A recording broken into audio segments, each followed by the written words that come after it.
అనుకుంటే మా ఛానల్ ఈ పొద్దు అయితే నేను ఫస్ట్ టైం దోసకాయ పప్పు అయితే చేస్తానండి. హాఫ్ దోసకాయ అయితే పప్పు చేస్తాను. ఈ దోసకాయ అయితే ఏం చేయగలరో కామెంట్ అయితే చేయండి నాకు, సరేనా? నేను చేసినట్టు నాకు వచ్చినట్టు అయితే నేను చేస్తానండి.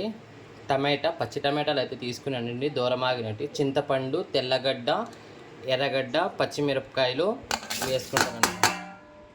హాఫ్ టేబుల్ స్పూన్ పసుపు, జీలకర్ర, కొత్తిమీర, కరివేపాకు, దోసకాయ అండి. దోసకాయ అయితే బాగానే ఉందండి, చేదు అయితే లేదు. గింజలు కూడా బాగానే ఉన్నాయి, అందుకని గింజలతో సహా అయితే వేసేసినానండి.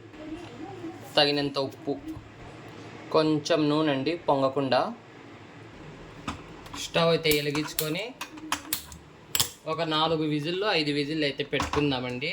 ఫస్ట్ టైం అయితే నేను దోసకాయ పప్పు అయితే ట్రై చేస్తానండి ఫ్రెండ్స్. మీరు ఎవరో ట్రై చేసినారో ఎట్టుందో కామెంట్ చేసేయండి. వాసన అయితే గుమ్మ గుమ్మ గుమ్మ గుమ్మ అని భలే ఉంది ఫ్రెండ్స్. ఇంతకి వైట్ రైస్ అయితే పెట్టేసానండి, సరేసరి వేసి పెట్టేసాను వైట్ రైస్ కూడా.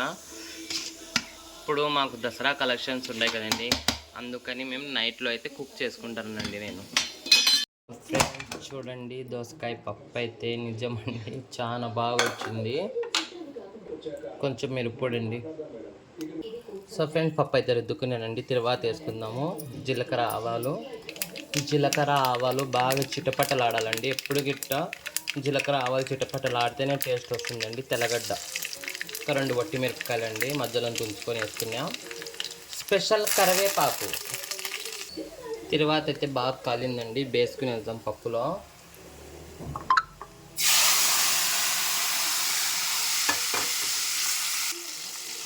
తర్వాత అయితే వేసుకున్నానండి బాగా.